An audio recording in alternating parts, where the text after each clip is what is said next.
ഓം നമോ ഭഗവതേ വാസുദേവായ. ഓം നമോ ഭഗവതേ വാസുദേവായ. ഓം നമോ ഭഗവതേ വാസുദേവായ. നാരായണം നമസ്കൃത്യ നരം ചൈവ നരോത്തമം ദേവീം സരസ്വതീം വ്യാസം തഥോ ജയമുദീരയേത്. നഷ്ടപ്രായേഷു ഭദ്രേഷു നിത്യം ഭാഗവത സേവയാ ഭഗവത്യുത്തമശ്ലോകേ ഭക്തിർഭവതി നൈഷ്ഠികീ. മൂകം കരോതി വാചാലം പങ്കും ലംഘായത്തെ ഗിരിം യത്കൃപാതമഹം വന്ദേ ശ്രീഗുരുദീനതാരിണം പരമാനന്ദമാധവം ശ്രീചൈതന്യൈശ്വരം. നമോ വിഷ്ണുപദായ കൃഷ്ണപ്രേഷ്ഠായ ഭൂതലേ ശ്രീമതേ ഭക്തിവേദാന്തസ്വാമിനിതി നാമിനെ. നമസ്തേ സാരസ്വതേ ദേവേ ഗൗരവാണി പ്രചാരിണേ നിർവിശേഷശൂന്യവാദി പാശ്ചാത്യദേശതാരിണേ. ശ്രീകൃഷ്ണ ചൈതന്യ പ്രഭു നിത്യാനന്ദ ശ്രീ അദ്വൈത ഗദാധര ശ്രീവാസദി ഗൗരഭക്തവൃന്ദ. ഹരേ കൃഷ്ണ കൃഷ്ണ കൃഷ്ണ ഹരേ ഹരേ, ഹരേ രാമ രാമ രാമ ഹരേ ഹരേ. ഇന്ന് നമ്മൾ ഭഗവത്ഗീതയുടെ 17ാമത്തെ അധ്യായത്തിൻ്റെ അവലോകനത്തിലേക്കാണ് കടക്കുന്നത്. ഭഗവത്ഗീത മൊത്തം 18 അധ്യായങ്ങളാണ്. അതുകൊണ്ട് ഇനി ഒരു അധ്യായം കൂടിയേ ബാക്കിയുള്ളൂ. 17ാം അധ്യായം ശ്രദ്ധത്രയ വിഭാഗയോഗം എന്ന് പറയുന്നു. ശ്രദ്ധത്രയം എന്ന് പറഞ്ഞാൽ 3 തരത്തിലുള്ള ശ്രദ്ധ എന്ന് പറഞ്ഞാൽ വിശ്വാസം. ഭൗതിക പ്രകൃതിയുടെ ത്രിഗുണങ്ങളിൽ നിന്ന് 3 വിധത്തിലുള്ള ഗുണങ്ങളിൽ നിന്ന് ഉണ്ടാകുന്ന 3 തരത്തിലുള്ള വിശ്വാസങ്ങൾ, അതാണ് ശ്രദ്ധത്രയ വിഭാഗം എന്നത് കൊണ്ട് ഉദ്ദേശിക്കുന്നത്. അപ്പോൾ അപ്രകാരം 3 ഗുണങ്ങളിൽ നിന്നും ജന്യമാകുന്ന വിവിധ തരം വിശ്വാസങ്ങളെ അടിസ്ഥാനപ്പെടുത്തിക്കൊണ്ട് എങ്ങനെയെല്ലാം ആളുകൾ പ്രവർത്തിക്കുന്നു എന്നുള്ളതിനെക്കുറിച്ചിട്ടാണ് 17ാമത്തെ അധ്യായം ചർച്ച ചെയ്യുന്നത്.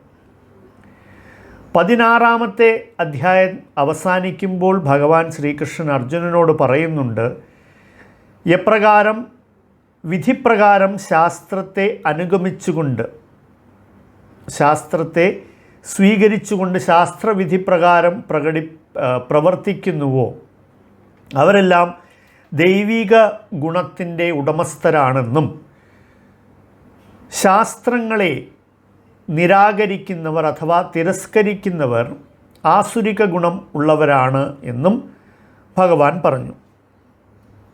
17ാമത്തെ അധ്യായം തുടങ്ങുമ്പോൾ അവിടെ ചോദ്യം വരുന്നത്, ശാസ്ത്രങ്ങളെ അല്ലാതെ മറ്റെന്തിനെയെങ്കിലും അനുഗമിക്കുന്നവർ, അതും വിശ്വാസത്തോടു കൂടി അനുഗമിക്കുന്നവരാണെങ്കിൽ അവർ ഏത് വിഭാഗത്തിൽപ്പെടും? നമ്മൾ 13ാമത്തെ അധ്യായത്തിൽ കണ്ട ആ അശ്വത്ഥവൃക്ഷം, അതിൽ എങ്ങനെയാണ് ഈ പറയുന്ന എല്ലാവരും സ്ഥിതി ചെയ്യുന്നത് എന്നിങ്ങനെയുള്ള കാര്യങ്ങൾ അർജുനൻ ചോദിക്കുകയും ഭഗവാൻ അതിനുള്ള ഉത്തരങ്ങൾ നൽകുന്നതുമാണ് 17ാമത്തെ അധ്യായത്തിൽ അടങ്ങിയിരിക്കുന്നത്. ഇതിൽ മൊത്തം 28 ശ്ലോകങ്ങളാണ് ഉള്ളത്.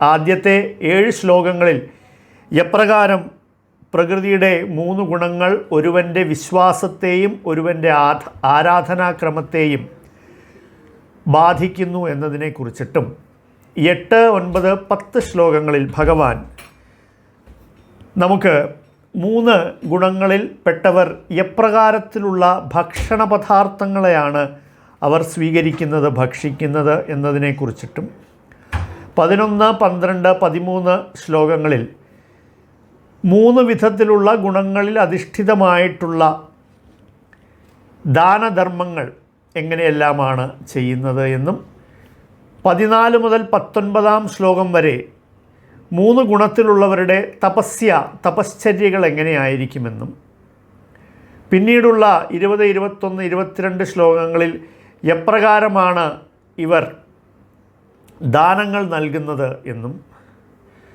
അവസാനത്തെ 5 ശ്ലോകങ്ങളിൽ എന്താണ് എല്ലാറ്റിൻ്റെയും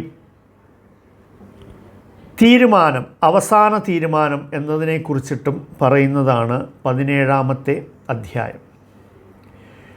അപ്പോൾ 17ാമത്തെ അധ്യായം തുടങ്ങുമ്പോൾ അർജുനൻ ഭഗവാനോട് ചോദിക്കുകയാണ്. അർജുന ഉവാച യേ ശാസ്ത്രവിധിമുത്സൃജ്യ യജന്തെ ശ്രദ്ധയാൻവിതാഃ തേഷാം നിഷ്ഠതു കാ കൃഷ്ണ സത്വമാഹോരജസ്തമഃ. അർജുനൻ ഭഗവാനോട് ചോദിക്കുകയാണ്, അല്ലയോ കൃഷ്ണ, ശാസ്ത്രവിധികളെ ഒന്നും പിന്തുടരാതെ തങ്ങളുടെ സ്വന്തം ഭാവന അനുസരിച്ച് ആരാധന ചെയ്യുന്നവരുടെ സ്ഥിതി എന്താണ്? സത്വ രജസ് തമോ ഗുണങ്ങളിൽ ഏതാണ് അവരിൽ കാണുന്നത്? അപ്പോൾ അർജുനൻ്റെ ചോദ്യം വളരെ വ്യക്തമാണ്. എപ്രകാരമാണ് ശാസ്ത്രവിധികൾ പിന്തുടരാതെ ആരാധിക്കുന്നവരുടെ അവസ്ഥ? കാരണം 4-ാമത്തെ അധ്യായത്തിൽ ഭഗവാൻ പറയുന്നുണ്ട്, ഏതെങ്കിലും ഒരു തരത്തിലുള്ള ആരാധനയെ വളരെ വിശ്വാസത്തോടുകൂടി ആ ആരാധനയിൽ ഏർപ്പെടുന്ന വ്യക്തിയെ സംബന്ധിച്ചിടത്തോളം അയാൾ ക്രമേണ ജ്ഞാനത്തിൻ്റെ തലത്തിലേക്ക് എത്തുകയും അങ്ങനെ അയാൾക്ക് അവസാനം ഏറ്റവും പരിപൂർണമായ അവസ്ഥയിലേക്ക്, സമാധാനത്തിലേക്കും അഭിവൃദ്ധിയിലേക്കും വന്നെത്താം എന്ന് ഭഗവാൻ 4-ാമത്തെ അധ്യായത്തിലെ 39-ാമത്തെ ശ്ലോകത്തിൽ പറയുന്നുണ്ട്. അതിനുശേഷം 16-ാമത്തെ അധ്യായത്തിൽ ഭഗവാൻ പറയുന്നത് എന്താണ്? ശാസ്ത്രം അതിൽ നൽകിയിട്ടുള്ള വിധികളെ പിന്തുടരാത്തവൻ അസുരനാണ്, ഏതൊരുവൻ പിന്തുടരുന്നുവോ അവൻ ദേവനാണ് എന്നിങ്ങനെയും പറയുന്നു. അപ്പോൾ ശാസ്ത്രത്തിൽ പറയാത്ത എന്തെങ്കിലും നിയമങ്ങളെ നിയമമാണ് എന്ന് അംഗീകരിച്ചുകൊണ്ട് ഒരുവൻ പ്രവർത്തിക്കുകയാണെങ്കിൽ അവൻ്റെ അവസ്ഥ എന്താണ് എന്നുള്ളതാണ് അർജുനൻ്റെ സംശയം. മാത്രമല്ല, ചിലർ ഏതെങ്കിലും മനുഷ്യരെ ദൈവമായി സങ്കല്പിക്കുകയും അപ്രകാരം ആരാധിക്കുകയും ചെയ്യുകയാണെങ്കിൽ ആ ആരാധന ഏത് തലത്തിലുള്ളതാണ്? അവർക്ക് ജീവിതത്തിൽ പരിപൂർണത ലഭിക്കുമോ? അവർക്ക് ജ്ഞാനം ലഭിക്കുമോ? ഇതെല്ലാം അർജുനൻ്റെ ചോദ്യങ്ങളാണ്. അപ്പോൾ ഭഗവാൻ ഉത്തരം നൽകുകയാണ്. ശരീരസ്ഥനായ ജീവാത്മാവിൻ്റെ പൂർവ്വ ആർജിത പ്രകൃതി ഗുണങ്ങൾക്കനുസരിച്ച് അതിൻ്റെ വിശ്വാസം സാത്വികമോ രാജസികമോ താമസികമോ ആയി തീരുന്നു. ഇതേപ്പറ്റി കേൾക്കൂ. അപ്പോൾ പൂർവാർജിതമായിട്ടുള്ള ഗുണങ്ങൾക്കനുസരിച്ച്, അപ്പോൾ ഇവിടെ വീണ്ടും നമ്മുടെ മുൻ ജന്മങ്ങളും നമ്മൾ ഇത്രയും കാലം ചെയ്തു കൂട്ടിയിട്ടുള്ള കർമ്മങ്ങളും ഇതെല്ലാം ഇവിടെ പ്രസക്തമാകുന്നു എന്നാണ് നമ്മൾ മനസ്സിലാക്കേണ്ടത്. അപ്പോൾ ശരീരസ്ഥനായ ജീവാത്മാവിൻ്റെ പൂർവാർജിത പ്രകൃതി ഗുണങ്ങൾക്കനുസരിച്ച് നമ്മൾ ചെയ്യുന്ന കർമ്മങ്ങളനുസരിച്ച് നമുക്ക് നമ്മുടെ ഗുണങ്ങൾ കൂടുതലായി വികസിച്ച് വരും. അപ്പോൾ അപ്രകാരം വികസിച്ച് വരുന്ന ഗുണങ്ങൾ അതിനനുസരിച്ച് വിശ്വാസം സാത്വികമോ രാജസികമോ താമസികമോ ആയിത്തീരും. വ്യത്യസ്തമായ പ്രകൃതി ഗുണങ്ങളിൽ സ്ഥിതി ചെയ്യുന്നതനുസരിച്ചല്ലയോ ഭാരതശ്രേഷ്ഠ ഓരോ വ്യക്തിയും ഓരോ തരത്തിലുള്ള വിശ്വാസത്തെ വളർത്തിയെടുക്കുന്നു. താൻ ആർജിച്ച ഗുണങ്ങൾക്കനുസരിച്ച് ജീവസത്തകളെ ഓരോ പ്രത്യേക വിശ്വാസമുള്ളവർ എന്ന് പറയപ്പെടുന്നു. സാത്വികരായ ജനങ്ങൾ ദേവന്മാരെയും രാജസ സ്വഭാവികൾ അസുരന്മാരെയും തമോ ഗുണപ്രധാനികൾ ഭൂതപ്രേതങ്ങളെയും ആരാധിക്കുന്നു.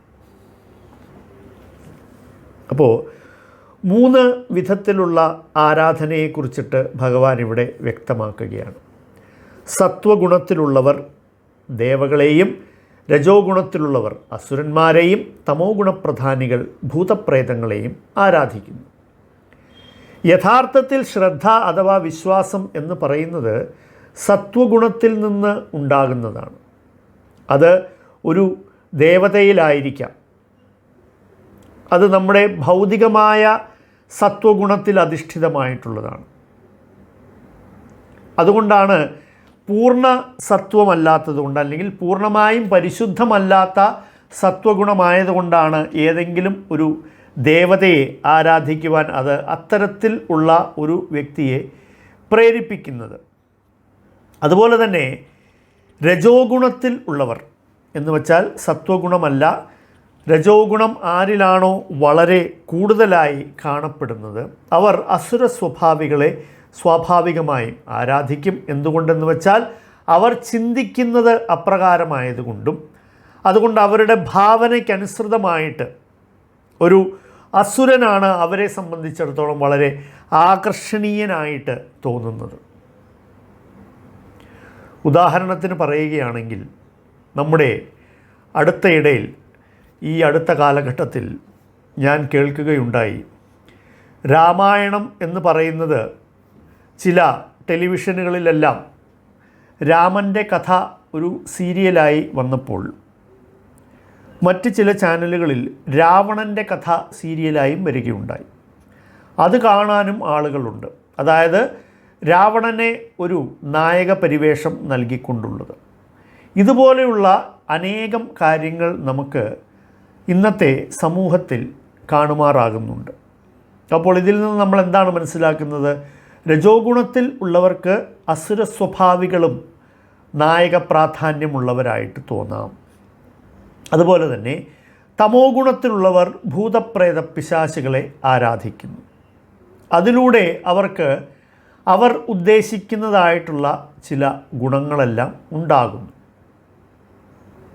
ഇതും നമ്മൾ കാണുന്നുണ്ട്. ദുർമന്ത്രവാദത്തിന് ഇരയായി പല നഷ്ടങ്ങളും സംഭവിച്ചിട്ടുള്ള ആളുകളെ നമ്മൾ കാണുന്നുണ്ട്. അപ്രകാരമുള്ള പല വാർത്തകൾ നമ്മൾ കാണുന്നുണ്ട്. അപ്പോൾ ഇതെല്ലാം എന്താണ്? ഭൂതങ്ങളെയും പ്രേതങ്ങളെയും എല്ലാം ആരാധിക്കാമെന്നും അതിൽ നിന്നും ചില ക്ഷുദ്ര ഫലങ്ങളെല്ലാം കിട്ടും എന്നും, അല്ലെങ്കിൽ മറ്റൊരാളെ ഉപദ്രവിക്കണമെങ്കിൽ ഇങ്ങനെയുള്ള ആരാധനയിലൂടെല്ലാം സാധ്യമാകും എന്നെല്ലാമുള്ള ധാരണയുടെ പുറത്താണ് ഇങ്ങനെയുള്ള ആരാധനകളെല്ലാം നടക്കുന്നത്.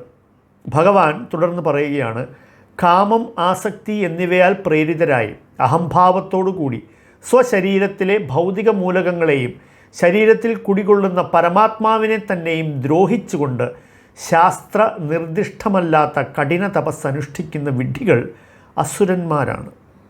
അടുത്തതായിട്ട് ഭഗവാൻ തപശ്ചര്യയെക്കുറിച്ചിട്ട് പറയുകയാണ്.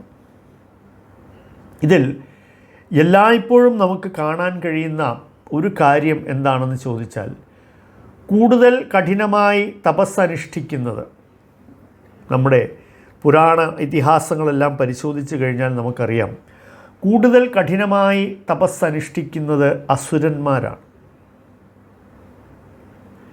ഭഗവാൻ ഇവിടെ പറയുകയാണ്, തൻ്റെ കൂടെയുള്ള പരമാത്മാവിനെ പോലും ബുദ്ധിമുട്ടിച്ചുകൊണ്ട് കഠിനമായ രീതിയിലുള്ള തപശ്ചര്യകളിൽ ഏർപ്പെടുന്ന അസുരന്മാർ മൂഢന്മാരാണ് എന്നാണ്, അസുരന്മാരാണ് എന്നാണ് ഭഗവാൻ ഇവിടെ പറയുന്നത്. അപ്പോൾ ഇവർ എന്തിനു വേണ്ടിയിട്ടാണ് ഇങ്ങനെയുള്ള കഠിനമായ തപസ് അനുഷ്ഠിക്കുന്നത്? അസുരഭാവത്തിലുള്ള തപസ്സിനെ കുറിച്ചിട്ടാണ് ഇവിടെ ഭഗവാൻ പറയുന്നത്. അസുര സ്വഭാവത്തിലുള്ള തപസ് എന്ന് വെച്ച് കഴിഞ്ഞാൽ സ്വന്തം സുഖത്തിനും സ്വന്തം അപ്രമാദിത്വത്തിനും വേണ്ടിയിട്ട് അനുഷ്ഠിക്കപ്പെടുന്ന തപസ്.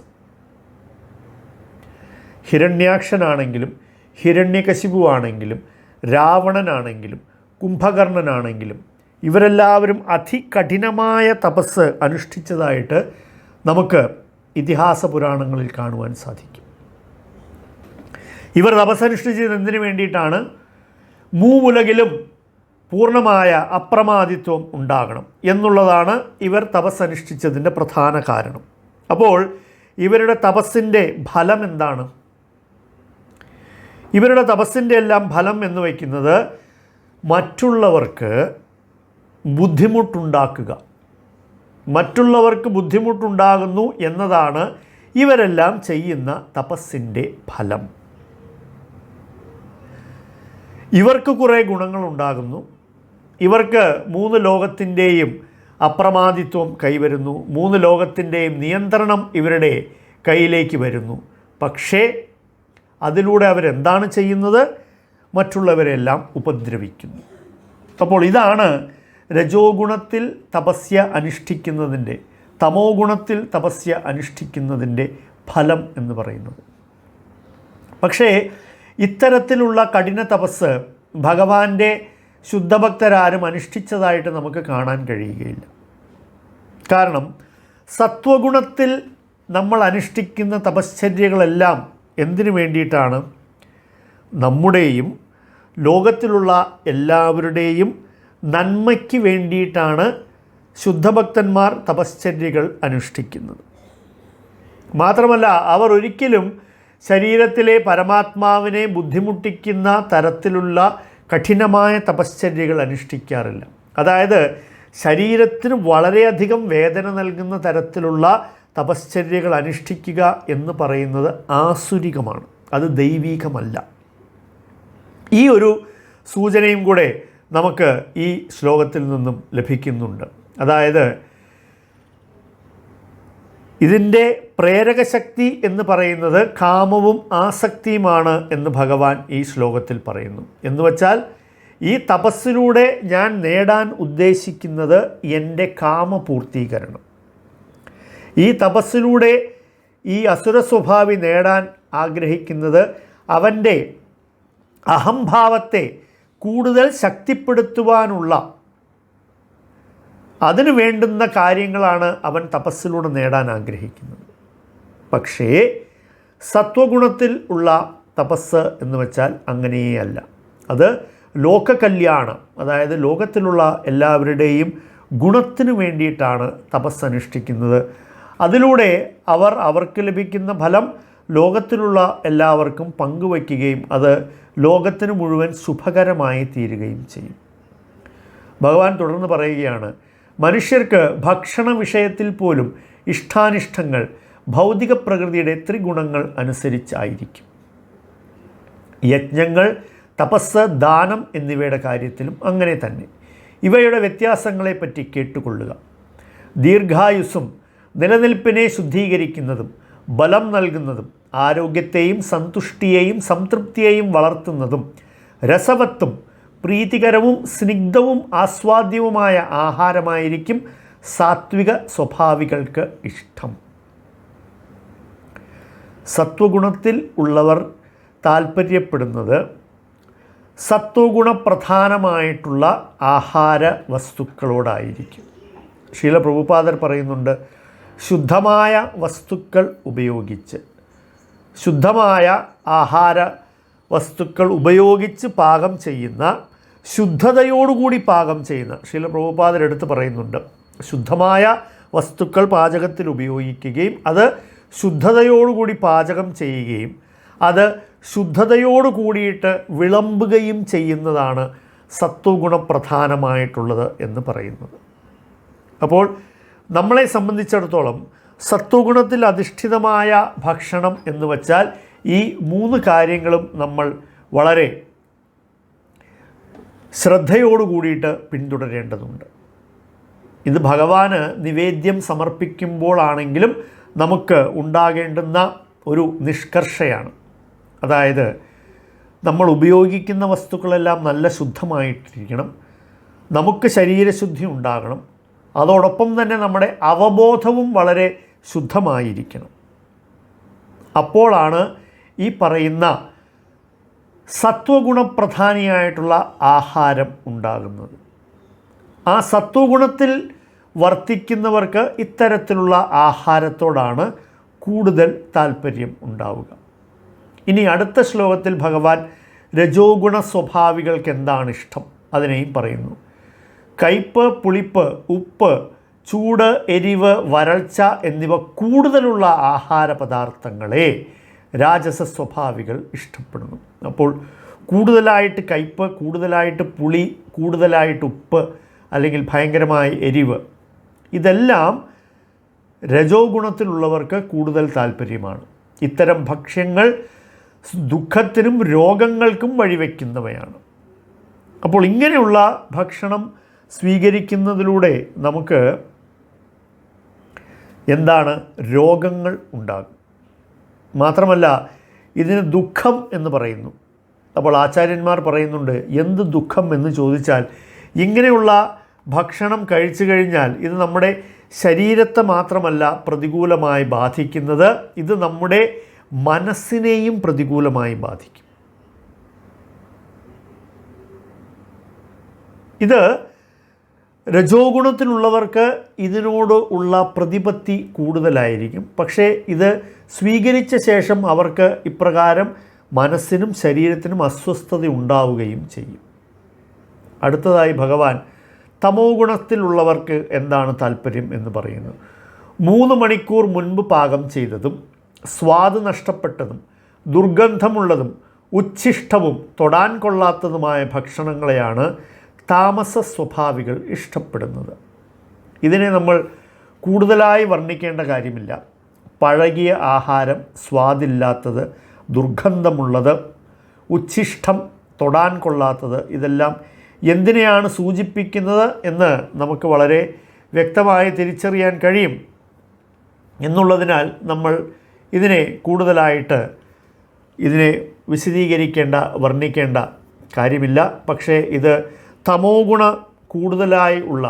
ഗുണത്തിൻ്റെ പ്രഭാവം ആരിലാണോ കൂടുതലായിട്ടുള്ളത് അങ്ങനെയുള്ളവർക്ക് ഇത്തരത്തിലുള്ള ദുർഗന്ധം വമിക്കുന്ന അല്ലെങ്കിൽ തൊടാൻ പോലും കൊള്ളാത്തതായിട്ടുള്ള വസ്തുക്കളെ ഭക്ഷിക്കുന്നതിനോടാണ് അവർക്ക് താല്പര്യം എന്ന് ഭഗവാൻ പറയുന്നു. അപ്പോൾ ഇതിൽ നിന്നും നമുക്ക് വളരെ വ്യക്തമായി മനസ്സിലാക്കാൻ കഴിയുന്നൊരു കാര്യം എന്താണെന്ന് ചോദിച്ചാൽ, നമ്മുടെ ഭക്ഷണം ഏത് തരത്തിലുള്ള ഭക്ഷണത്തോടാണോ നമുക്ക് കൂടുതൽ പ്രതിപത്തിയുള്ളത്, അത് നമ്മുടെ ഏത് തരത്തിലുള്ള ഗുണമാണ് നമുക്കുള്ളത് എന്നതിൻ്റെയും കൂടെ സൂചനയാണ് എന്ന് നമ്മൾ ഈ 3 ശ്ലോകങ്ങളിൽ നിന്നും പഠിക്കുന്നുണ്ട്.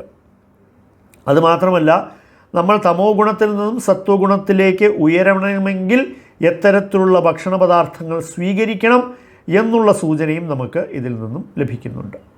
ഭഗവാൻ തുടർന്ന് പറയുന്നു, യജ്ഞങ്ങളിൽ വച്ച് ഫലോദ്ദേശ്യമില്ലാതെയും സശ്രദ്ധമായതും വേദവിധിപ്രകാരം കർത്തവ്യബോധത്തോടെ അനുഷ്ഠിക്കപ്പെടുന്ന യജ്ഞമത്രേ സാത്വികം. അപ്പോൾ യജ്ഞാനുഷ്ഠാനങ്ങളാണെങ്കിലും അവയും 3 ഗുണത്തിലുള്ളവർ 3 വിധത്തിലായിരിക്കും ചെയ്യുക. അപ്പോൾ സാത്വിക യജ്ഞം എന്ന് പറഞ്ഞാൽ അതിൻ്റെ ഫലത്തെ മാത്രം ഉദ്ദേശിച്ചുകൊണ്ട് ചെയ്യാതിരിക്കുക, വളരെ ശ്രദ്ധയോടുകൂടി വേദത്തിൽ പറഞ്ഞിരിക്കുന്ന വിധിപ്രകാരം അതെൻ്റെ കർത്തവ്യമാണ് എന്ന് തിരിച്ചറിഞ്ഞുകൊണ്ട് ചെയ്യുന്ന യജ്ഞം സത്വഗുണത്തിലുള്ള യജ്ഞമാണ്. ഭൗതികമായ ഏതെങ്കിലും പ്രയോജനത്തിന് വേണ്ടിയോ ഗർവ് കാട്ടാനായോ അനുഷ്ഠിക്കപ്പെടുന്ന യജ്ഞം രാജസം എന്ന് അറിയുക. അതായത് പലപ്പോഴും പലരും ഇത്തരത്തിലുള്ള പല കാര്യങ്ങളും ചെയ്യുന്നത് ഞാൻ ഒരു കേമനാണ് എന്ന് മറ്റുള്ളവരെ ബോധിപ്പിക്കുവാൻ വേണ്ടിയിട്ടാണ്. വേദോക്തമായിട്ടുള്ള കാര്യമായിരിക്കും നടക്കുന്നത്. പക്ഷേ അതിൻ്റെ പുറകിലുള്ള ഉദ്ദേശം എന്ന് വെച്ച് കഴിഞ്ഞാൽ ബാക്കിയുള്ളവർ കാണുന്നവരെല്ലാം വിചാരിക്കണം ഞാൻ ഒരു വലിയ കേമനാണ്, അല്ലെങ്കിൽ ഇതിലൂടെ എനിക്ക് ഭൗതികമായിട്ടുള്ള ഐശ്വര്യങ്ങളെല്ലാം ഉണ്ടാകണം. ഈ 2 ഉദ്ദേശവും ഉള്ളത് രജോ ഗുണത്തിനെ സൂചിപ്പിക്കുന്നു. അടുത്തതായി തമോ ഗുണത്തിലെ യജ്ഞത്തെക്കുറിച്ചിട്ട് ഭഗവാൻ പറയുന്നു, വേദോക്തങ്ങളായ വിധികൾ അനുസരിക്കാതെ പ്രസാദ വിതരണം, മന്ത്രോച്ചാരണം, ദക്ഷിണ എന്നിവ കൂടാതെയും വിശ്വാസമില്ലാതെയും ചെയ്യപ്പെടുന്ന യജ്ഞം തമോ ഗുണം ഉള്ളതാണ്. അതായത് തമോ ഗുണത്തിലുള്ളവരാണ് യജ്ഞം ചെയ്യുമ്പോൾ യജ്ഞം ചെയ്യാൻ വന്നിരിക്കുന്ന അവർക്ക് ദക്ഷിണ കൊടുക്കുവാൻ മടി, ശരിയായ മന്ത്രം ഉച്ചരിക്കുവാൻ ഉള്ള അവസരം നൽകാതിരിക്കുക, പങ്കെടുക്കുന്നവർക്ക് ആർക്കും പ്രസാദം കൊടുക്കാതിരിക്കുക. ഇതെല്ലാം തമോ ഗുണത്തിൽ ഉള്ളവർ യജ്ഞം ചെയ്യുമ്പോൾ ഇങ്ങനെയുള്ള കാര്യങ്ങൾ കാണാൻ പറ്റും. അതായത് ചെയ്തു എന്ന് വരുത്തുകയും വേണം, പക്ഷേ ദക്ഷിണ കൊടുക്കാനും മനസ്സുകൊണ്ട് മടിയാണ്, മന്ത്രം കൂടുതൽ ചൊല്ലിക്കുവാനും മടിയാണ്, വരുന്നവർക്ക് എന്തെങ്കിലും പ്രസാദം കൊടുക്കുവാനും മടിയാണ്. അപ്പോൾ ഇപ്രകാരത്തിൽ ചെയ്യുന്ന യജ്ഞം ഭഗവാൻ പറയുകയാണ് തമോ ഗുണത്തിൽ ഉള്ളവരാണ് ഇങ്ങനെ ചെയ്യുന്നത്. അടുത്തതായിട്ട് ഭഗവാൻ അടുത്ത 6 ശ്ലോകങ്ങളിലൂടെ തപശ്ചര്യകളെക്കുറിച്ചിട്ട് കൂടുതലായി പറയുകയാണ്. പരമപുരുഷൻ, ബ്രാഹ്മണൻ, ആധ്യാത്മികാചാര്യൻ, മാതാപിതാക്കൾ തുടങ്ങിയ ഉന്നതരെ ആരാധിക്കൽ, ദേഹശുദ്ധി, ലാളിത്യം, ബ്രഹ്മചര്യം, അഹിംസ എന്നിവയെ ശാരീരികമായ തപസ് എന്ന് പറയുന്നു. സത്യവും പ്രയോജനകരവും കേൾക്കുന്നവർക്ക് ഉദ്വേഗമുണ്ടാക്കാത്തതും ഹിതകരവുമായ സംഭാഷണം, പതിവായുള്ള വേദമന്ത്രോച്ചാരണം എന്നിവയാണ് വാങ്മയമായ തപസ്. സംതൃപ്തി, സൗമ്യത, മൗനം, ആത്മസംയമനം, സ്വഭാവശുദ്ധി എന്നിവ മാനസികമായ തപസ്. അപ്പോൾ ശാരീരികവും വാങ്മയവും മാനസികവുമായിട്ടുള്ള തപസ്സുണ്ട്. അതിൽ ശാരീരികമായിട്ടുള്ള തപസ് എങ്ങനെയാണ്? പരമപുരുഷനായ ഭഗവാനെയും വിധിപ്രകാരം ജീവിക്കുന്ന ബ്രാഹ്മണരെയും ആധ്യാത്മിക ആചാര്യനെയും മാതാപിതാക്കളെയും ഇപ്രകാരമെല്ലാം നമ്മൾക്ക് പൂജനീയരായിട്ടുള്ളവരെ എല്ലാവരെയും പൂജിക്കുക. അതിനോടൊപ്പം ദേഹം ശുദ്ധമായി സൂക്ഷിക്കുക, ലാളിത്യത്തോടുകൂടി ജീവിക്കുക, ബ്രഹ്മചര്യം പാലിക്കുക, അഹിംസ കടപിടിക്കുക. ഇത്രയത്തിനെയാണ് ഭഗവാൻ പറയുന്നത് ശാരീരികമായ തപസ്. അപ്പോൾ അഹിംസയെക്കുറിച്ചിട്ടും നമുക്കറിയാം, മറ്റൊരു ജന്തുവിനെ ഏതെങ്കിലും തരത്തിൽ ഹിംസിക്കുകയാണെങ്കിൽ അത് നമ്മുടെ തപസ്സിനെ ബാധിക്കുന്നതാണ്. ഹിംസ എന്ന് പറയുമ്പോൾ വീണ്ടും നമ്മൾ ഓർക്കേണ്ട ഒരു കാര്യമുണ്ട്. ഹിംസിക്കുക എന്ന് പറയുമ്പോൾ കൊല്ലുന്നത് ഏറ്റവും നീചമായ ഹിംസയാണ്. അതുമാത്രമല്ല, മറ്റൊരാളെ നമ്മൾ മനസ്സുകൊണ്ടോ പ്രവൃത്തി കൊണ്ടോ വേദനിപ്പിക്കുന്നതും ഒരു തരത്തിലുള്ള ഹിംസയാണ്. ഇതെല്ലാം നമ്മുടെ തപസ്യയെ ബാധിക്കുന്നതാണ്. തപസ്യ എന്ന് പറയുന്നത് കൊണ്ട് നമ്മൾ എന്താണ് ഉദ്ദേശിക്കുന്നത്? ഉത്കൃഷ്ടമായ എന്തിനെയോ നേടുവാൻ വേണ്ടിയിട്ടുള്ളതാണല്ലോ തപശ്ചര്യ. അപ്പോൾ ആ തപസ്സിനെ ഇതെല്ലാം ബാധിക്കും. അതുകൊണ്ട് പൂജനീയവരായവരെ എല്ലായ്പ്പോഴും നമ്മൾ അവരെ ആരാധ്യരായി തന്നെ കാണുകയും ഈ പറയുന്നതെല്ലാം നമ്മൾ കടപിടിക്കുകയും ചെയ്യുമ്പോഴാണ് നമ്മുടെ ശാരീരികമായ തപസ് പൂർണ്ണമാകുന്നത്. അടുത്തതായി വാങ്മയമായ തപസ്. ഭഗവാൻ പറയുന്നു, എപ്പോഴും സത്യം വദ ധർമ്മം ചര എന്ന് ഉപനിഷദ് വാക്യമുണ്ട്. അപ്പോൾ സത്യം പറയുന്നത് വാങ്മയമായ തപസ്സിൻ്റെ ഒരു ലക്ഷണമാണ്.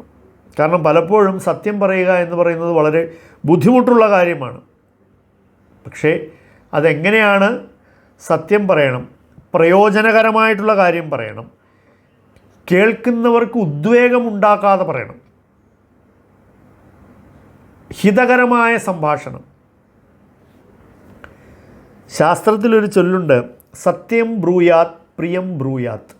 അതായത് സത്യമേ പറയാവൂ, പക്ഷേ അത് പ്രിയത്തോടു കൂടി പറയണം എന്ന് വെച്ചാൽ നമ്മൾ പലപ്പോഴും കേൾക്കാറുള്ള ഒന്നാണ്, സത്യം വളരെ കൈപ്പേറിയതാണ്. നമ്മൾ പലപ്പോഴും പറയാറും കേൾക്കാറുമുള്ള ഒരു വാചകമാണ്, സത്യത്തിന് കയ്പ് കൂടുതലാണ് എന്നെല്ലാം നമ്മൾ പറയും, അല്ലേ? പക്ഷേ ശാസ്ത്രം പറയുന്നത് എന്താണെന്ന് വെച്ചാൽ സത്യം ബ്രൂയാത്, സത്യമേ പറയാവൂ. അത് കേൾക്കുന്ന ആൾക്ക് അത് എത്ര കൈപ്പേറിയതാണെങ്കിലും അത് കേൾക്കുമ്പോൾ അയാൾക്ക് പ്രിയകരമായിട്ട് തോന്നണം. അതാണ് ഇവിടെ ഭഗവാൻ പറയുന്നത്. ഇത് വാങ്മയമായ തപസ്സാണ്. അപ്പോൾ അത്രയും ശ്രദ്ധിച്ച് വേണം നമ്മൾ സംസാരിക്കുവാൻ. എന്തുകൊണ്ട്? കേൾക്കുന്നവർക്ക് ഉദ്വേഗം ഉണ്ടാകാൻ പാടില്ല. ഞാൻ പറയുന്നത് സത്യമാണെങ്കിലും മറ്റൊരാളെ അതുകൊണ്ട് ആക്രമിക്കുക എന്ന ഉദ്ദേശം എനിക്കുണ്ടെങ്കിൽ അതെൻ്റെ വാങ്മയമായ തപസ്സിനെ പ്രതികൂലമായിട്ട് ബാധിക്കും. ഇത്രയും കാര്യങ്ങൾ നമ്മൾ ഉച്ചരിക്കുന്ന വാക്കുകളിൽ നമ്മൾ പാലിക്കുകയും ഇതിനോടൊപ്പം പതിവായുള്ള വേദമന്ത്ര ഉച്ചാരണവുമാണ് വാങ്മയമായ തപസ്. നമ്മളെ സംബന്ധിച്ചിടത്തോളം ഭഗവത് ദിവ്യനാമ ജപമാണ് നമുക്കുള്ള വേദമന്ത്രോച്ചാരണത്തിന് തുല്യമായിട്ടുള്ള നിഷ്ഠ എന്ന് പറയുന്നത്. അപ്പോൾ ഇതും നമ്മുടെ വാക് തപസ്സിൻ്റെ ഭാഗമാണ്. സംസാരിക്കുമ്പോൾ നല്ലത് സംസാരിക്കുക, സംസാരിക്കുമ്പോൾ സത്യം പറയുക, പിന്നെ നമ്മുടെ സംസാരശേഷിയെ ഭഗവാന്റെ നാമം ഉരുവിടാൻ വേണ്ടി ഉപയോഗപ്പെടുത്തുക. തുടർന്ന് ഭഗവാൻ മാനസികമായ തപസ്സിനെക്കുറിച്ച് പറയുന്നു. മനസ്സിൽ സംതൃപ്തി ഉണ്ടായിരിക്കണം, മനസ്സ് സൗമ്യമായിരിക്കണം, മൗനം പാലിക്കണം. മാനസിക തപസ്സിലാണ് ഭഗവാൻ പറയുന്നത്. എന്തുകൊണ്ടാണ് മനസ്സ് മൗനം പാലിക്കുക എന്ന് പറഞ്ഞാൽ എന്താണ്? നമ്മൾ നമ്മുടെ നാക്കുകൊണ്ടും വാക്കുകൊണ്ടും മൗനം പാലിക്കുമ്പോൾ പോലും നമ്മുടെ മനസ്സ് വളരെ ഉച്ചത്തിൽ ശബ്ദിച്ചുകൊണ്ടിരിക്കും പലപ്പോഴും. അതുകൊണ്ടാണ് പറയുന്നത് മാനസികമായ തപസ് എന്ന് പറഞ്ഞാൽ മനസ്സിനെ മൗനമാക്കുക എന്ന് വെച്ചാൽ മനസ്സ് ആകെ കൂടെ പറയാൻ പാടുള്ളത് ഭഗവാന്റെ നാമമായിരിക്കണം. ഇതാണ് മാനസികമായ തപസ്. അപ്പോൾ വാക് തപസ്സിൽ നമ്മുടെ ഉച്ചരിക്കുന്ന വാക്കുകളിൽ ഭഗവത് നാമം ഉണ്ടായിരിക്കണം.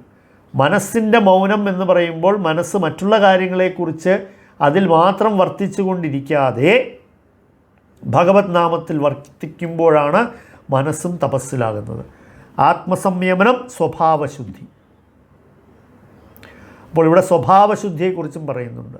ഇത് ശാരീരികമായ തപസ്സിലല്ല, മാനസിക തപസ്സിൽ സ്വഭാവശുദ്ധി പറഞ്ഞിരിക്കുന്നത്. എന്തുകൊണ്ടാണെന്ന് വെച്ചാൽ സ്വഭാവം അശുദ്ധമാകുന്നതിൻ്റെ ആദ്യ പടി എന്ന് പറയുന്നത് അശുദ്ധമായ മനസ്സാണ്.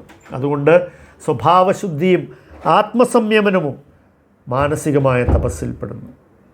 തുടർന്ന് ഭഗവാൻ പറയുകയാണ്, ഈ 3 വിധം തപസ്സും ആധ്യാത്മിക വിശ്വാസത്തോടെയും ഭൗതിക നേട്ടങ്ങളെ ആഗ്രഹിക്കാതെയും പരമപുരുഷന് വേണ്ടി മാത്രം അനുഷ്ഠിച്ചു പോന്നാൽ സാത്വികം എന്ന് പറയാം. അപ്പോൾ എന്താണ് സാത്വികമായ തപസ്? ശാരീരികവും വാങ്മയവും മാനസികവുമായിട്ടുള്ള മേൽപ്പറഞ്ഞിട്ടുള്ള കാര്യങ്ങളെല്ലാം അനുഷ്ഠിച്ചുകൊണ്ടുള്ള തപസ്. അത് തികഞ്ഞ വിശ്വാസത്തോടു കൂടി ഭൗതികമായ ഒന്നും നേടുവാൻ വേണ്ടിയിട്ടല്ല, പക്ഷേ പരമപുരുഷനായ ഭഗവാന്റെ ഭഗവത് പ്രീതിക്ക് വേണ്ടിയിട്ട് ചെയ്യുമ്പോഴാണ് അത് സാത്വിക തപസ്സാകുന്നത്. അപ്പോൾ ഇതിൽ നിന്ന് മനസ്സിലാക്കാം, നമുക്ക് പഠിക്കാവുന്ന, നമുക്ക് പിന്തുടരാവുന്ന ഏറ്റവും മികച്ച സാത്വികനായ തപസ്വി ഈ പറഞ്ഞ ലക്ഷണങ്ങളിൽ നിന്ന് നമുക്ക് വളരെ എളുപ്പത്തിൽ പിന്തുടരാവുന്ന തപസ്വിയാണ് നാരദമുനി, അല്ലേ? നാരദമുനി എല്ലായ്പ്പോഴും അദ്ദേഹം പറയുന്നതും അദ്ദേഹം ചെയ്യുന്നതും അദ്ദേഹം വർത്തിക്കുന്നതും എല്ലാം തന്നെ മറ്റുള്ളവരുടെ നന്മയ്ക്ക് വേണ്ടിയിട്ടാണ്. അദ്ദേഹവുമായിട്ട് സംവദിക്കുകയോ അദ്ദേഹവുമായിട്ട് സമ്പർക്കത്തിലേർപ്പെട്ടിരിക്കുകയോ ചെയ്യുന്ന എല്ലാവർക്കും ഭക്തി ഉണ്ടാകുന്നുണ്ട്. എന്തുകൊണ്ടാണ്? കാരണം അദ്ദേഹം ശുദ്ധസത്വനായ ഒരു തപസ്വിയാണ്. അദ്ദേഹം ശുദ്ധസാത്വിക തലത്തിൽ വർത്തിക്കുന്ന ഏറ്റവും ഉന്നതനായ തപസ്വിയാണ് നാരദമുനി. അദ്ദേഹം എവിടെയും ഒറ്റക്കാലിൽ നിന്നുകൊണ്ട് ചുറ്റും അഗ്നി കൊളുത്തി വെച്ചിട്ട് തപസ് ചെയ്യുന്നതായിട്ട് നമ്മൾ കാണുന്നില്ല. പക്ഷെ അദ്ദേഹത്തിൻ്റെ തപസ് എന്താണ്? 14 ലോകങ്ങളിലും തൻ്റെ വീണ മീട്ടിക്കൊണ്ട് സഞ്ചരിക്കുമ്പോഴെല്ലാം അദ്ദേഹം ഭഗവാൻ നാരായണൻ്റെ നാമം മാത്രം ഉരുവിട്ടുകൊണ്ടിരിക്കുന്നു. അതിലൂടെ അദ്ദേഹം ശാരീരികവും വാങ്മയവും മാനസികവുമായ തപസ്സിൽ എല്ലായ്പ്പോഴും ഏർപ്പെട്ടിരിക്കുകയാണ്. അതിൻ്റെ ഫലമെന്താണ്? അദ്ദേഹവുമായി സമ്പർക്കത്തിൽ വരുന്ന ഏതൊരുവനും, അവൻ എത്ര നീചനായിരുന്നാലും അവനെല്ലാം ഭക്തി ഉണ്ടാകുന്നു. അപ്പോൾ സാത്വികമായ തപസ്സിൻ്റെ ഗുണം എന്ന് വച്ചാൽ ലോകത്തിൽ ഉള്ളവർക്കെല്ലാവർക്കും ഗുണമുണ്ടാകുന്നു. അടുത്തതായി, ബഹുമതിയും ആരാധനയും നേടാനോ അഹങ്കാരം കൊണ്ടോ ചെയ്യപ്പെടുന്ന തപസ് രാജസമാണ്, ക്ഷണികവും അനിശ്ചിതവുമാണ് അത്. ഇനി അടുത്തതായി, ഞാൻ വലിയ തപസ്വിയാണ് എന്ന ആളുകളെ കൊണ്ട് പറയിക്കാൻ വേണ്ടിയിട്ട് മാത്രം അനുഷ്ഠിക്കുന്ന തപസ്. മാത്രമല്ല, ഞാൻ എൻ്റെ അഹങ്കാരം, എൻ്റെ അഹംഭാവം കാണിക്കുവാൻ വേണ്ടിയിട്ട് എനിക്ക് തലകീഴായി നിൽക്കാൻ പറ്റും, 15 ദിവസം എനിക്ക് തലകീഴായി നിൽക്കാം, അല്ലെങ്കിൽ 15 വർഷം കൊണ്ട് ഈ യോഗി ഒറ്റ കാലിലാണ് നിൽക്കുന്നത്, അല്ലെങ്കിൽ 12 വർഷം ഈ യോഗി ഒരു കൈ ഇങ്ങനെ ഉയർത്തിപ്പിടിച്ചിരുന്നു. ഇങ്ങനെയുള്ള ആളുകളെല്ലാം നമുക്ക് കുംഭമേളയിൽ പോയാൽ കാണാൻ പറ്റും ഇന്നും. അപ്പോൾ ഇതിലൂടെ എന്താണ്? 12 വർഷത്തിലൊരിക്കൽ അവർക്ക് ഒരല്പം എന്താണ് കിട്ടുന്നത്? പോപ്പുലാരിറ്റി, അല്ലേ? കുറച്ച് പേർ അറിയുന്നു, ഇദ്ദേഹം 12 വർഷക്കാലമായിട്ട് ഒരു കൈ ഉയർത്തിപ്പിടിച്ചിരിക്കുകയാണ്. കാണുന്നവർ എന്ത് വലിയൊരു തപസ്വിയാണ്. അല്ലെങ്കിൽ ഇദ്ദേഹം മണ്ണിലൊരു കുഴി കുത്തിയിട്ട് അതിനകത്തേക്ക് ഇരിക്കുന്നു, എങ്ങനെയാണ് ശ്വാസോച്ഛ്വാസം ചെയ്യുന്നതെന്ന് പുറത്തുള്ള എല്ലാവരും കണ്ടിങ്ങനെ അന്തം വിട്ട് നിൽക്കുന്നു. അപ്പോൾ ഇതെല്ലാം രാജസമായിട്ടുള്ള തപസ്യകളാണ്. ഇത് ക്ഷണികമാണ്. ഇതുകൊണ്ട് കിട്ടുന്ന ഫലം എന്ന് പറയുന്നത് വളരെ തുച്ഛമാണ്. ഇനി അടുത്തതായിട്ട്, മൂഢബുദ്ധി മൂലം സ്വയം പീഡനം അനുഭവിച്ചോ അന്യരെ പരിക്കേൽപ്പിക്കാനോ നശിപ്പിക്കാനോ ഉദ്ദേശിച്ച് ചെയ്യപ്പെടുന്ന തപസ് തമോ ഗുണപ്രധാനമാണ്. മനസ്സിലായില്ലേ? അപ്പോൾ തമോ ഗുണത്തിലുള്ള തപശ്ചര്യ എന്തിനു വേണ്ടിയിട്ടാണ്? എൻ്റെ ഒരു കണ്ണ് നഷ്ടപ്പെട്ടാലും അയൽക്കാരൻ്റെ 2 കണ്ണും നഷ്ടപ്പെടുവാൻ വേണ്ടിയിട്ട് ചെയ്യുന്ന തരത്തിലുള്ള തപസ്യയാണ് തമോ ഗുണപ്രധാനിയായിട്ടുള്ള തപസ്യ. അപ്പോൾ എന്തായാലും തപസ്യ എന്ന് പറയുമ്പോൾ നമ്മൾ മനസ്സിലാക്കേണ്ടത്, അത് ചെയ്യുമ്പോൾ നമ്മുടെ അവബോധം എവിടെയാണോ അതിനനുസരിച്ചിരിക്കും ഫലം. പുറമേ നോക്കുമ്പോൾ എല്ലാവരും തപസ്യയിൽ ഏർപ്പെട്ടിരിക്കുകയാണ്. പക്ഷേ നമ്മുടെ അവബോധ തലത്തിൽ നമ്മുടെ മനസ്സിൽ എന്താണ്, ആ സമയത്ത് നമ്മുടെ മനസ്സ് എങ്ങനെയാണ് പ്രവർത്തിക്കുന്നത്, എന്തിലാണ് മനസ്സുള്ളത്, ഇതിനെല്ലാം ആശ്രയിച്ചിരിക്കും ആ തപസ്യ സത്വഗുണത്തിലാണോ രജോ ഗുണത്തിലാണോ തമോ ഗുണത്തിലാണോ എന്നുള്ളത്. അടുത്തതായി ദാനത്തെക്കുറിച്ചിട്ട് ഭഗവാൻ പറയുകയാണ്. കർത്തവ്യം എന്ന ബോധത്തോടെയും പ്രതിഫലത്തിന് ഇച്ഛ കൂടാതെയും ഉചിതമായ സ്ഥലത്ത് വച്ച് വേണ്ടുന്ന കാലത്ത് അർഹിക്കുന്ന വ്യക്തിക്ക് ചെയ്യപ്പെടുന്ന ദാനം സാത്വികമാണ്. ഇത് നമ്മളെ സംബന്ധിച്ചിടത്തോളം വളരെ പ്രസക്തമായ ഒരു കാര്യമാണ്. നമ്മുടെ ഒരു ചൊല്ലുണ്ട്, പാത്രമറിഞ്ഞ് ഭിക്ഷ നൽകുക എന്ന്. നിങ്ങളെല്ലാവരും കേട്ടിട്ടുണ്ടാവും, പാത്രമറിഞ്ഞ് ഭിക്ഷ നൽകുക. എന്താണ് അതിൻ്റെ അർത്ഥം? ദാനം ചെയ്യുന്നതിന് സ്ഥലവും സമയവും ദാനം സ്വീകരിക്കുന്ന വ്യക്തിയും എല്ലാം വളരെ പ്രധാനപ്പെട്ടതാണ്. അതുകൊണ്ടാണ് പറഞ്ഞിരിക്കുന്നത് പാത്രമറിഞ്ഞ് ഭിക്ഷ നൽകുക എന്ന്. എന്തുകൊണ്ടാണ് ഇതിനെക്കുറിച്ച് നമ്മൾ ശ്രദ്ധിക്കണം എന്ന് പറയുന്നത്? നമ്മൾ ദാനം കൊടുക്കുന്നത് കൊണ്ട് എന്താണ് ഉദ്ദേശിക്കുന്നത്? ദാനം ഒരു ധർമ്മപ്രവൃത്തിയുടെ ഭാഗമായിട്ടാണ് നമ്മളെല്ലാവരും ദാനം കൊടുക്കുവാൻ താല്പര്യപ്പെടുന്നത്. മാത്രമല്ല ആ ദാനത്തിലൂടെ നമുക്ക് ഒരു മാനസികമായ സുഖം അല്ലെങ്കിൽ ഒരു സമാധാനം, ഒരു സംതൃപ്തി എന്നിവയെല്ലാം ലഭിക്കുന്നുണ്ട്.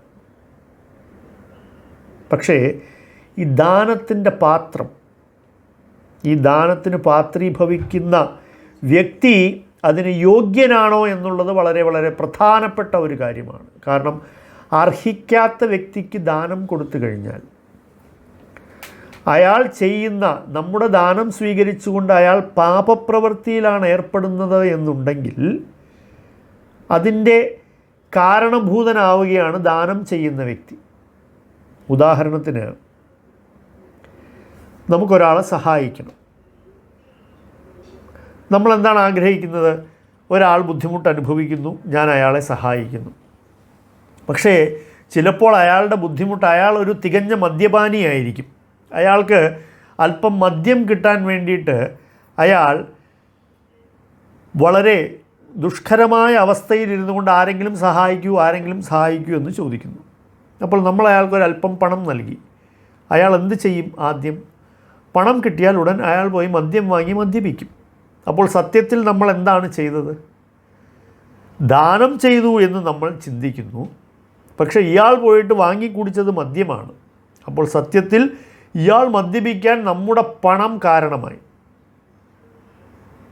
അപ്പോൾ മദ്യം ഉണ്ടാക്കിയവന് കർമ്മഫലമുണ്ട്, മദ്യം വിറ്റവന് കർമ്മഫലമുണ്ട്, മദ്യം വാങ്ങിയവനും കർമ്മഫലം, കുടിച്ചവന് കർമ്മഫലം, വാങ്ങാൻ പണം കൊടുത്തവനും അതിൻ്റെ ഒരു ഫലം കിട്ടും. ശാസ്ത്രം പറയുന്നത് 1/6 ഫലം ഇതിന് കാരണഭൂതനായവന് കിട്ടുന്നുണ്ട്. അപ്പോൾ 600 രൂപ സഹായിച്ചിട്ടുണ്ടെങ്കിൽ 100 രൂപയ്ക്കുള്ള പാപം നമ്മൾ പൈസ കൊടുത്ത് വാങ്ങിയതിന് തുല്യമായി തീരും.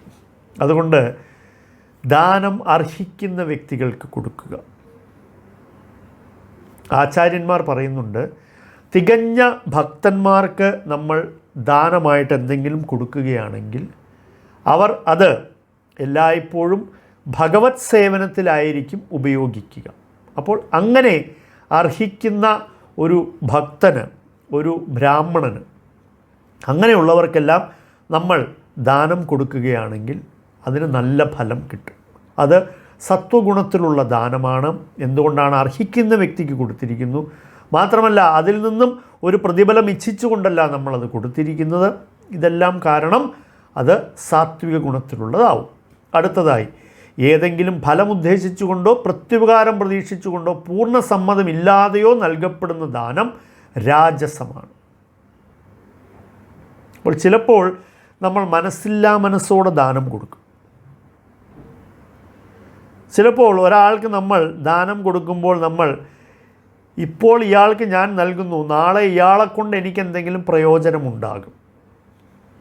ഇല്ലെങ്കിൽ ഈ ദാനം ഞാൻ കൊടുക്കുന്നത് കൊണ്ടിട്ട് ഞാൻ ഇയാൾക്ക് 100 രൂപ കൊടുക്കുമ്പോൾ ദൈവം എനിക്ക് 10,000 തരും. മനസ്സിലായില്ലേ? ഇതെല്ലാം രജോ ഗുണത്തിലുള്ള ദാനമാണ്.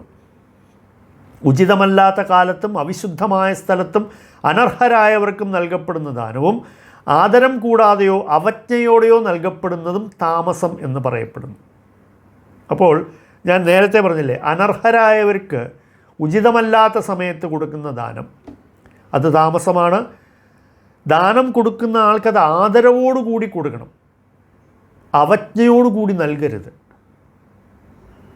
നമ്മൾ പലപ്പോഴും ചിന്തിക്കുന്നത് ദാനം വാങ്ങുന്നവൻ നമ്മളെക്കാൾ വളരെ നീചമായ അവസ്ഥയിലുള്ളവനാണ്.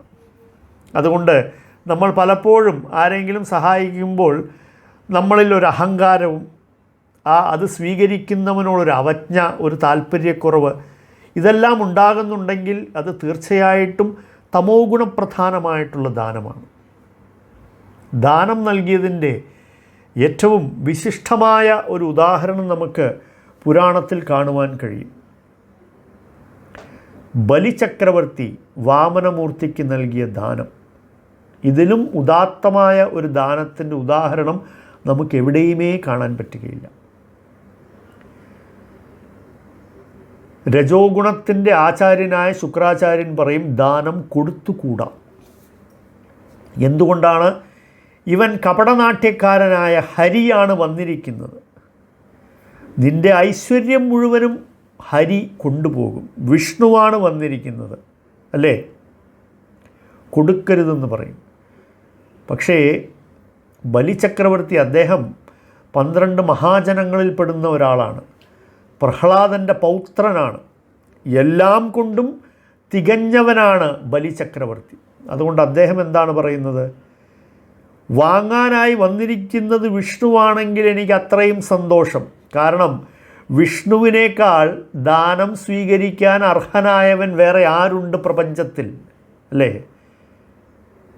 മാത്രമല്ല, പൂർണ്ണ മനസ്സോടുകൂടി നൽകുന്ന ദാനം ഒന്ന് ആലോചിച്ച് നോക്കൂ. പൂർണ്ണ മനസ്സില്ലാതെ കൊടുക്കുന്ന ദാനം രജോ ഗുണത്തിലാണെന്ന് പറയുന്നു. പൂർണ്ണ മനസ്സോടു കൂടിയിട്ടാണ് ബലിചക്രവർത്തി ആ ദാനത്തിന് തയ്യാറാകുന്നത്. ഗൃഹസ്ഥനായ ഒരു വ്യക്തിയെ സംബന്ധിച്ചിടത്തോളം അവൻ ദാനം നൽകുമ്പോൾ അതിൽ വളരെ പ്രധാനപ്പെട്ട ഒരു ഭൂമിക ആ ഗൃഹസ്ഥൻ്റെ ധർമ്മപത്നിക്കും അതിൽ വളരെ പ്രധാനപ്പെട്ട ഒരു ഭൂമിക നിർവഹിക്കാനുണ്ട്. വേദോക്തമായ ഏതൊരു ദാനവും പൂർണ്ണമാകുന്നത് ആ ദാനത്തിൻ്റെ സങ്കല്പം ചൊല്ലിയതിന് ശേഷം പത്നി അതിലേക്ക് ആ ദാനം കൊടുക്കുന്ന വ്യക്തിയുടെ കയ്യിലേക്ക് ജലമൊഴിക്കുമ്പോഴാണ് ആ ദാനം അവിടെ പൂർണ്ണമാകുന്നത്. അപ്പോൾ ഇവിടെ ബലിചക്രവർത്തി കൊടുത്ത ദാനത്തിൽ നമ്മൾ കാണുന്നുണ്ട്, ഒരു നിമിഷം പോലും ചിന്തിക്കാതെ പൂർണ്ണ മനസ്സോടുകൂടിയും ബലിയേക്കാൾ കൂടുതൽ സന്തോഷത്തോടു കൂടിയുമാണ് ബലിചക്രവർത്തിയുടെ പത്നി അദ്ദേഹത്തിൻ്റെ കരങ്ങളിലേക്ക് ആ ജലം ഒഴിച്ചു കൊടുത്തത്. അപ്പോൾ ഗൃഹസ്ഥാശ്രമിയെ സംബന്ധിച്ചിടത്തോളം ദാനം എന്ന് പറയുമ്പോൾ ഒരു വളരെ പ്രധാനപ്പെട്ട കാര്യം എന്ന് പറയുന്നത് ധർമ്മപത്നിയുടെയും കൂടെ സമ്മതത്തോടു കൂടിയിട്ട് ആ ദാനം കൊടുക്കുമ്പോഴാണ് അത് ഏറ്റവും ഉത്തമമാകുന്നത്. അത് ഏറ്റവും യോഗ്യനായ ഒരു ഭക്തന് നൽകുമ്പോൾ ആ ദാനം ഏറ്റവും ഉത്തമമായി തീരുന്നു. അങ്ങനെയാണ് ബലിചക്രവർത്തിയുടെ ദാനം എന്ന് പറയുന്നത് നമ്മൾ ഇന്നും കേൾക്കുകയും അതിനെക്കുറിച്ച് ഇത്രയും ഉയർന്ന വാക്കുകളിൽ നമ്മൾ അതിനെക്കുറിച്ച് സംസാരിക്കുകയും ചെയ്യുന്നത് ആ ദാനം എത്ര സത്വഗുണപ്രധാനമായിരുന്നു എന്നുള്ളതാണ്. അപ്പോൾ ഈ പറയുന്നതെല്ലാം ഇപ്പോൾ നമ്മൾ കണ്ട ഭക്ഷിക്കുന്നത്, തപശ്ചര്യ, ദാനം, അല്ലേ? അതുപോലെ തന്നെ ആരാധന, ഇതിലൂടെയെല്ലാം നമുക്ക് ഈ 3 ഗുണങ്ങൾ ഏത് ഗുണമാണ്, 3 ഗുണങ്ങളിൽ ഏത് ഗുണമാണ് കൂടുതൽ പ്രഭാവം ചെലുത്തുന്നത് എന്ന് നമുക്ക് അറിയാൻ കഴിയുന്നു. ഇനി ഭഗവാൻ ഈ അധ്യായത്തിൻ്റെ അവസാനത്തിൽ എപ്രകാരമാണ് നമ്മൾ ചെയ്യുന്ന കാര്യങ്ങളിൽ ഉള്ള കുറവുകളെയെല്ലാം നികത്താൻ പറ്റുക. കാരണം ഭൗതിക ലോകത്തിൽ ചെയ്യുന്ന എല്ലാ പ്രവൃത്തികളിലും എന്തെങ്കിലും കുറവുണ്ടാകും. കാരണം 3 ഗുണങ്ങളുടെ പ്രഭാവത്തിന് ഉള്ളിൽ നിന്നുകൊണ്ടാണല്ലോ നമ്മൾ പ്രവർത്തിക്കുന്നത്. അപ്പോൾ അതിന് നിവൃത്തി ഉണ്ടാക്കാം എന്ന് ഭഗവാൻ പറയുന്നു. ഓം തത്സത് ഇതി നിർദ്ദേശോ ബ്രഹ്മണസ് ത്രിവിധ സ്മൃതഃ ബ്രാഹ്മണാസ്തേന വേദാശ്ച യജ്ഞാശ്ച വിഹിതാ പുരാ. സൃഷ്ടിയുടെ ആരംഭം മുതൽക്കേ പരമമായ നിരപേക്ഷ തത്വത്തെ സൂചിപ്പിക്കാൻ വേണ്ടി ഉപയോഗിച്ചിരുന്ന 3 വാക്കുകളാണ് ഓം തത് സത് എന്നിവ. പ്രതീകാത്മകങ്ങളായ ഈ വാക്കുകൾ വേദോച്ചാരണത്തിലും യജ്ഞാനുഷ്ഠാനങ്ങളിലും ബ്രാഹ്മണൻ പരമപുരുഷൻ്റെ തൃപ്തിക്ക് വേണ്ടിയിട്ട് ഉരുവിട്ടു പോന്നു. അതായത് നമ്മൾ ഭൗതിക ലോകത്തിൽ ഭഗവത് കാര്യങ്ങളിൽ ഏർപ്പെടുമ്പോൾ, ഭഗവത് പ്രീതിക്കായിട്ടുള്ള കാര്യങ്ങളിൽ ഏർപ്പെടുമ്പോൾ, ആത്മീയമായിട്ടുള്ള കാര്യങ്ങളിൽ ഏർപ്പെടുമ്പോൾ നമ്മൾ ഉദ്ദേശിക്കുന്നത് എന്താണ്? നമ്മൾ ചെയ്യുന്നുണ്ട്, അതിൽ തെറ്റുകളുണ്ടാവാം, ന്യൂനതകളുണ്ടാവാം, കുറവുകളുണ്ടാകാം. എന്തുകൊണ്ടാണ്? ഭൗതിക പ്രകൃതിയാണ്. കൃഷ്ണൻ തന്നെ ഭഗവത്ഗീതയിൽ പറഞ്ഞിട്ടുണ്ട്, ഭൗതിക തലത്തിലുള്ള എല്ലാ പ്രവൃത്തികളിലും എന്തെങ്കിലും ഒക്കെ കുറവുകളുണ്ടാവും. അതിന് ഭഗവാൻ ഉദാഹരണം നൽകുന്നുണ്ട്, തീയിലെ പുക പോലെ എന്ന്. തീയിലെ പുക, കാരണം തീക്ക് ഒരു കുറവുമില്ല എന്നുണ്ടെങ്കിൽ അതിൽ പുകയുണ്ടാവാൻ പാടില്ലല്ലോ. പക്ഷേ നമ്മൾ ഈ ലോകത്തിൽ തീ കൊളുത്തിയാൽ അതിൽ പുക ഉണ്ടാവും. കൂടുതലോ കുറവോ അത് അതിൻ്റെ ആ തെറ്റിൻ്റെ കൂടുതലും കുറവിനെ അനുസരിച്ചിരിക്കുന്നു. പക്ഷേ തീയുള്ളിടത്ത് പുകയുണ്ട് എന്ന് പറയുന്ന പോലെ ചെയ്യുന്ന എല്ലാ പ്രവൃത്തികളിലുമുള്ള ന്യൂനതകൾ പരിഹരിക്കുവാൻ വേണ്ടിയിട്ട് ഭഗവാൻ പറയുകയാണ്, ആദികാലം മുതൽ ബ്രാഹ്മണർ ഓം തത് സത് എന്ന 3 വാക്കുകൾ എപ്പോഴും ഉപയോഗിക്കുമായിരുന്നു. അതുകൊണ്ട് വൈദിക നിയന്ത്രണമനുസരിച്ച് യജ്ഞദാന തപസ്സുകൾ അനുഷ്ഠിക്കുന്ന അതീന്ദ്രിയവാദികൾ പരമപുരുഷനെ പ്രാപിക്കാനായി എപ്പോഴും ഓം എന്ന വാക്കോടുകൂടിയാണ് എല്ലാം ആരംഭിക്കുന്നത്. അപ്പോൾ നമ്മൾ ഓം തത് സത് എന്ന് പറയുമ്പോൾ അതിലൂടെ നമ്മൾ ഭഗവാനെയാണ് ഉദ്ദേശിക്കുന്നത്. അപ്പോൾ ഓം എന്ന വാക്കോടെ ആരംഭിക്കുന്നു. ഫലോദ്ദേശം കൂടാതെ തത് എന്നുച്ചരിച്ചുകൊണ്ട് പലതരത്തിലുള്ള യജ്ഞങ്ങളും ദാനങ്ങളും തപസ്സും ചെയ്യണം. ഭൗതിക ബന്ധങ്ങളിൽ നിന്നുള്ള മുക്തിയാണ് അങ്ങനെയുള്ള പ്രവർത്തനങ്ങളിലെ ലക്ഷ്യം. നിരപേക്ഷ തത്വമാണ് ഭക്തിപൂർവം ചെയ്യപ്പെടുന്ന യജ്ഞത്തിൻ്റെ ലക്ഷ്യം. സത് എന്ന വാക്ക് അതിനെ സൂചിപ്പിക്കുന്നു. അപ്പോൾ ഓം എന്ന വാക്ക് പരമപുരുഷനെ പ്രാപിക്കുവാൻ വേണ്ടിയിട്ട്, തത് എന്ന വാക്ക് ഫലോദ്ദേശം കൂടാതെ ദാനം ചെയ്യുമ്പോൾ ഉപയോഗിക്കേണ്ടത്, സത് എന്ന വാക്ക് ആ യജ്ഞത്തിൻ്റെ ലക്ഷ്യത്തെ സൂചിപ്പിക്കുന്നു. യജ്ഞം അനുഷ്ഠിക്കുന്നവനെയും സത് എന്ന് പറയാറുണ്ട്. അതുകൊണ്ട് ഹേ അർജുന, നിരപേക്ഷ സ്വഭാവമുള്ള മറ്റ് പ്രവൃത്തികളെ പോലെ യജ്ഞദാന തപകർമ്മങ്ങൾ ഭഗവത് പ്രസാദത്തിന് വേണ്ടി ചെയ്യപ്പെടുന്നവയാണല്ലോ. പരമപുരുഷനിൽ പൂർണ്ണവിശ്വാസം കൂടാതെ ചെയ്യപ്പെടുന്ന യജ്ഞവും ദാനവും തപസ്സും അസത് എന്ന് പറയപ്പെടുന്നു. ക്ഷണികങ്ങളായ അത്തരം കർമ്മങ്ങൾ ഇഹലോകത്തിലും പരലോകത്തിലും നിഷ്പ്രയോജനങ്ങളാണ്.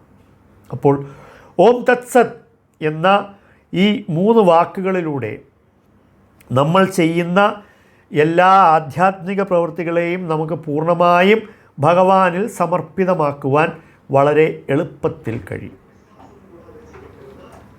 ഓം തത് സത്. ഇതില്ലാതെ ചെയ്യുന്നതെല്ലാം അസത് എന്ന് അറിയപ്പെടുന്നു.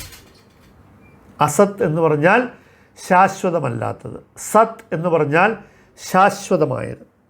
അപ്പോൾ ഓം തത് സത് എന്ന് നമ്മൾ പറയുമ്പോൾ ഞാനിപ്പോൾ ചെയ്യുന്നതെല്ലാം പരമപുരുഷനിൽ സമർപ്പിച്ചുകൊള്ളുന്നു എന്നുള്ളതിനെ സൂചിപ്പിക്കുന്നതാണ് ഈ 3 വാക്കുകൾ. അപ്പോൾ ഇവയെ നമ്മൾ എന്തൊരു പ്രവൃത്തി തുടങ്ങുന്നതിന് മുമ്പും ആധ്യാത്മിക പ്രവൃത്തി തുടങ്ങുന്നതിന് മുമ്പും ഓം തത് സത് എന്ന് പറഞ്ഞ് നമ്മളതിനെ ഭഗവാന് സമർപ്പിക്കാം. അത് വേദോക്തമായിട്ടുള്ള ഒരു മാർഗമാണ് എന്ന് ഭഗവാൻ ഇവിടെ പറയുകയാണ്. ഇപ്രകാരം 17ാമത്തെ അധ്യായം ഭഗവാൻ ഇവിടെ ഉപസംഹരിക്കുന്നു. ഹരേ കൃഷ്ണ. ശ്രീല പ്രഭുപാദ് കി ജയ്.